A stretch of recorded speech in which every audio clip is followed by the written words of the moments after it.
They say that a United States president comes of age in West Asia. For years, America has been a key player in the region. Presidential visits here have been a constant. So all eyes are now on US President Joe Biden as he embarks on his maiden visit to West Asia. He's heading to Israel, West Bank and finally Saudi Arabia. But this will not be an easy visit. Biden currently faces a plethora of challenges. So let's break it down for you in this next few minutes. Number one is Israel's collapsed government. Biden got the idea of a presidential visit to West Asia when he spoke to Bennett on the phone in April. So it is almost ironical that Bennett won't be the one greeting him. Instead, taking his place is Israel's caretaker Prime Minister, Yair Lapid. The question is why? Because Israel's coalition government has collapsed. Israel is heading for its fifth election since 2019.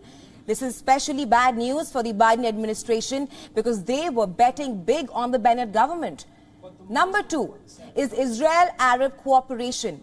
Biden will become the first U.S. president to fly directly from Israel to Saudi Arabia. What makes this flight path historic is the fact that the two countries haven't normalized ties yet.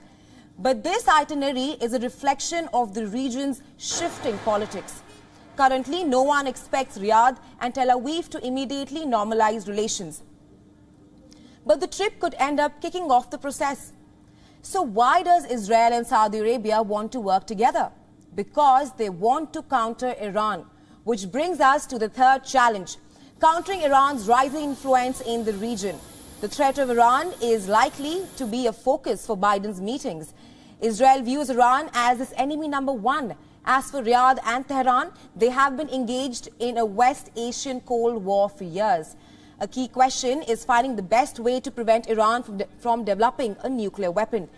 This comes as efforts to revive the 2015 nuclear deal hit a stalemate.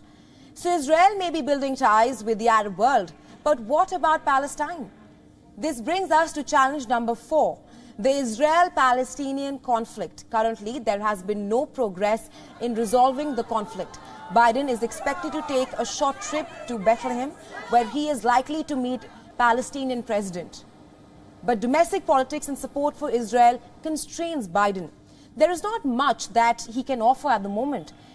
As for Abbas himself, he is too weak and too unpopular to take up a stance in the region. This brings us to the main and the final challenge, crude diplomacy. Biden may say that oil is not the primary reason for his Saudi Arabia trip, but we all know it is. Since his presidential campaign, Biden urged to turn Riyadh into a pariah nation. Now, after a year in the White House, he is visiting the same nation, this time to strengthen ties. So the question is, why is Washington pivoting so hard now? The Russian invasion has thrown up new geopolitical realities. US needs Saudi Arabia for oil again. Riyadh needs Washington for defense and security again. Currently, the US president has a huge domestic liability. Gas prices are surging in the country, prices that Saudi Arabia could help lower. Also, the Crown Prince is young. He is likely to lead the kingdom for decades. So a rapprochement had to happen at some point. But that's not all. Another partnership will take place when Biden is in West Asia. We are talking about a virtual summit of the I2U2 grouping, also called the West Asian Quad. This includes leaders of Israel, India, the United Arab Emirates. It might seem like an unlikely collection of countries, but there are hopes of productive collaboration. The initiative intends to bring together Israeli technology, UAE capital and Indian skills all together. For more on this, our correspondent Susan Tehrani has sent us this report from New York. Listen in. As U.S. President Joe Biden heads to the Middle East, pressure is on for the U.S. to look to Saudi Arabia, the world's largest oil exporter, to pump more oil. However, financial analysts warn that limits to oil production capacity are likely to be a difficult obstacle to overcome. While the U.S. president will be the first to take a direct flight from Israel, his first stop to the region, to Saudi Arabia, his last stop to the region, a symbolic move. Nonetheless, no handshakes with any of the leaders he's meeting is expected. The White House says it is due to coronavirus concerns. However, skeptics believe it's because the president wants to forego a controversial photo op with Saudi Arabia's Mohammed bin Salman, otherwise known as MBS. That meeting has been facing widespread criticism here at home from both sides of the aisle.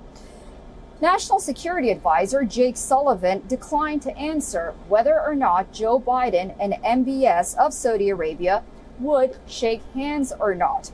Regardless, from the Saudis, Biden will be asking not only for additional barrels, but also, quote, redirection of exports to Europe to backfill a potential loss of 2 million barrels a day oil from Russia as well.